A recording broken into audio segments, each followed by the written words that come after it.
Thank you for joining us for Season 2, Episode 5 of Tradition of Excellence with Jimmy Ramos. I know Jimmy a bit personally, as his photography is inspiring to look at and his contribution with the band within the past few years. He's a really intriguing person to be around, and I'm sad I never had him as a teacher. With Carlos being in the similar field as I am, I was able to connect with more to the episode, so I hope you enjoyed the episode as much as I did.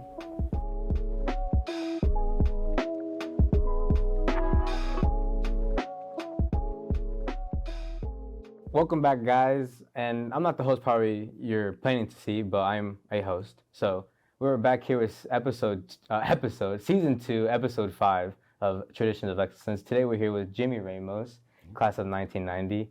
And so Jimmy, or Mr. Ramos, I'm sorry. That's all right, Jimmy's fine. I think a lot of students these days still call me Jimmy, so it's all good. Sorry about that, but it's all right. If there, so being class of 1990, what is one thing or not one thing, but what are some of the things you did back in high school? In high school, I was, as I would call it, I was an orc dork. I played cello for a long time with Miss Priest. She was an awesome teacher. I was in football a lot. I did football all the way through elementary through high school. And I ran track, art with Mr. Sawicki back in the day. And that's about what I did here as far as school-wise in Frankfurt. Yeah, I've never been. I was never really big into art. Right. So my portraits in your class back when I was little were never the best. Right. Well, elementary art. So. Yeah, and basically, what are you just doing now? Still teaching at Green Meadows, which used to be Kiger, Riley, and Southside put together. My 24th year teaching. I do the photography on the side, and that's about it. I do a lot of traveling around local towns and stuff, but other than that, that's what I usually do anymore these days. I know that you kind of inspired me to get into like the videographing and stuff like that, and photographing. And I just is there any like pointers you want? Like, I don't know if you've seen like the work I've put out, but yeah, I don't really look too much, yeah, but because I know people. I won't say people like your age. But right. Are you calling me old, Carlos? Not calling you old, but older guys. Right. Don't get on social media much, but right. What are just some things like for people that out there want to get started in this career? A lot of research is good. You know, study the history of whatever it is you're doing. Like for me, I would study the history of photography, look at all the old masters, and even this day, I still look on YouTube for things to watch to get inspiration, stuff like that. But yeah, those kind of things I usually do a little bit. And I see you brought in this book in with you. Yeah. Do you mind sharing all about it? I did a photo book called Gem City Shimmer. If you want to buy one of these books, you can get them at Coach Kids here on Clinton Street down by the library. They're selling them for donations for the Coach Kids. But this book's about just Frankfurt in general. Can you show us some of your your favorite pictures in there? I went around and I would take pictures in town. Basically, it's all about Frankfurt.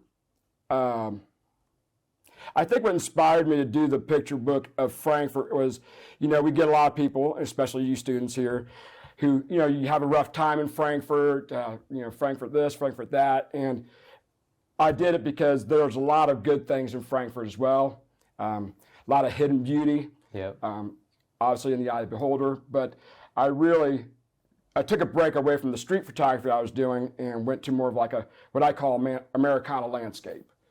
Street photography is when I did pictures of people on the street, and this is more of, there's no people in it at all. It's just landscape. Just landscape. Mm-hmm. And it's just landscape of abandoned houses, abandoned buildings, cars, businesses, anything that kind of pops out in my eye, at the time. And how did you get to like this idea of this? Well, it started 'cause for several years.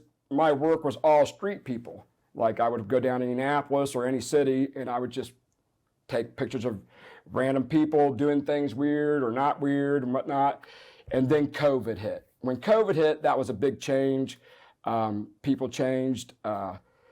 everybody was inside, so I didn't really get pictures of people anymore. And then I just kind of changed the focus where why drive to Indianapolis when I got everything I need here in town? And so that's when I started thinking, okay, let's just do Americana landscapes with Frankfurt. And that's how that started. That sounds really interesting. Mm-hmm. And where did you say you could purchase this at? I'm sorry? Where did you say you could purchase this at? Oh, it's called Coach Kids. It's on, I think, 5 Clinton Street. It's right there by 51 West, I think, or the library. But they're there for purchase for $20 or so, and it goes to donation for Coach Kids. Oh, and if there's one thing you would tell yourself, your 16-year-old self back when you were in high school, what would be that one thing? I would say, and this could kind of go for anybody, I would tell myself that if you're going to do something, go full into it. I kind of like to use the analogy of a high diver in swimming. When a diver jumps into a dive, if he goes in full force and just goes with it, it's usually a gentle dive and it looks good. But if you hesitate, the moment you hesitate, it's like a belly flop. And that's kind of how I wish I would have told myself to have more courage. Don't worry about what other people think. Obviously, high schoolers or elementary kids or junior high kids are very impressionable with their peers and friends. They want to look cool and whatnot or be accepted. I think I would advise myself to go a little bit more stronger to it, right? Not worry so much and just not worry about what other people think.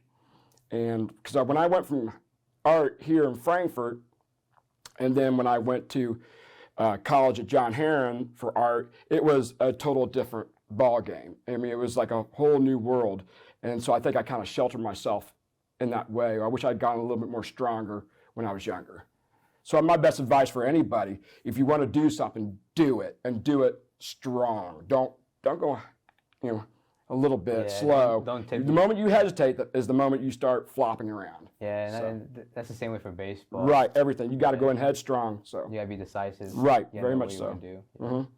Well, I hope you enjoyed this episode with Mr. Ramos, Jamie Ramos, and make sure to go get his book, Gym City Shimmers, right? That's right. Over there at by Coach's Kid. Yeah, Coach Kids. Coach's Kids.